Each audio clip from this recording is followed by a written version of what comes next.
Jay, and I'm going to be working on a lightsaber today. Specifically, I'm going to be showing you all how I would go about replacing a speaker.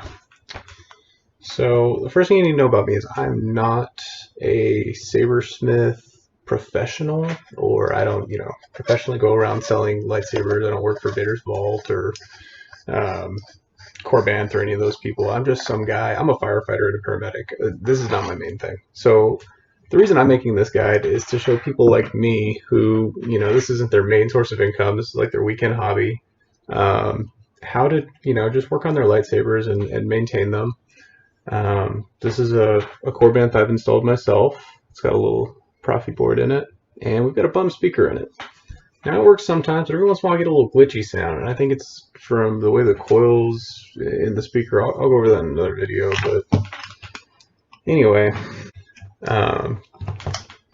So the first thing I always do is I'll take my soldering iron, and I always keep a little bit of flux nearby, and actually tape my paste to my flex paste to my soldering wire here, which was smart because I kept losing it. First thing I always do is something that's called tinning. I used to think, I don't need to do that, that's stupid. Well, it's not actually for making a better solder. It is, but it isn't. The reason you're doing this for is because wire likes to split all the time, especially when you put it in a tiny Profi board like this.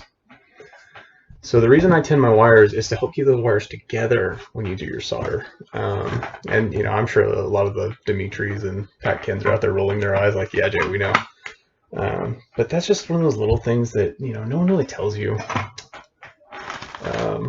like why you're doing what you're doing. But anyway, these are just some speakers I got. I think I got like 5 for $20 off of a China, eBay, Amazon order, and these ones usually work pretty well for me. You can see they've already got a little bit of solder right there, just pre-done. But yeah, that's fresh out of the box. So all I have to do now that I've tinned my wires is just put a little bit more flux on that little area. I'm just dabbing it on with my finger. That's all I'm doing. Oh, the other big thing I forgot to mention on speakers, I usually do most of my workout in my garage in my shop where there's like lots of little metal shavings and things like that. And these are magnetic. They like to pick up every little piece that you leave behind. So definitely do this in a clean area. That's why we're doing this in my wife's sewing room / Etsy area. You can hear that hissing. See all that smoke? That's my flux. That's a good thing. What that does is it makes your solder just, it bubbles all together. It sticks together so much better. I started off as a welder, guys. And what they taught you with welding is, you just heat up the metal and you run it around in circles until the metal joins itself together. Well, that's not what you do with solder. If you do that, you're going to be ruining your boards all the time because you're just heating it up and heating it up and heating it up. And a little computer chip can't take that.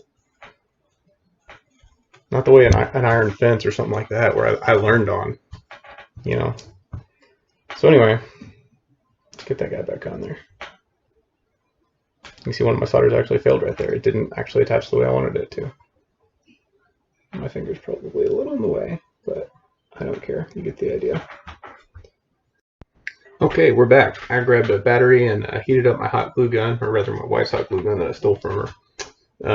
Hot glue is kind of like a bad word around sabersmiths. The reason for that is a lot of people, they'll put like a ton of hot glue right here on their board. Don't do that. That's bad.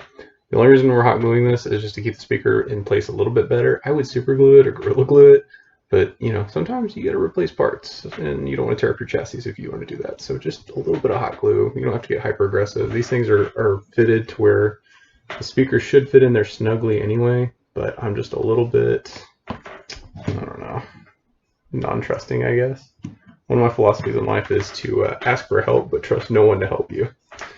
So here we go. We're just going to secure that on there. We're going to wait a little bit for that to go. And I'm just going to put a little bit more hot glue right here on the side. And the only reason I'm doing that is to prevent a potential short. I know it's not going to happen because this chassis is designed not to do that.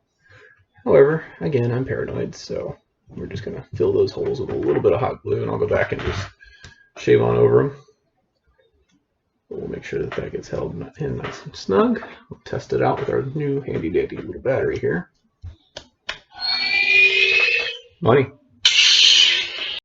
Alright, this is probably just a little gratuitous, but it'll make a good thumbnail. This is it all back together, and yeah, I use a day blade that has a neopixel strip in it. That's just because I like to use the blue during the daytime, and at nighttime, the other colors don't really matter. It just shows up right through it anyway. You would be wise to surrender. Yeah. Probably. I can see us keep the ribbon there. Oh, actually, it's probably just too dark. But yeah, that's it.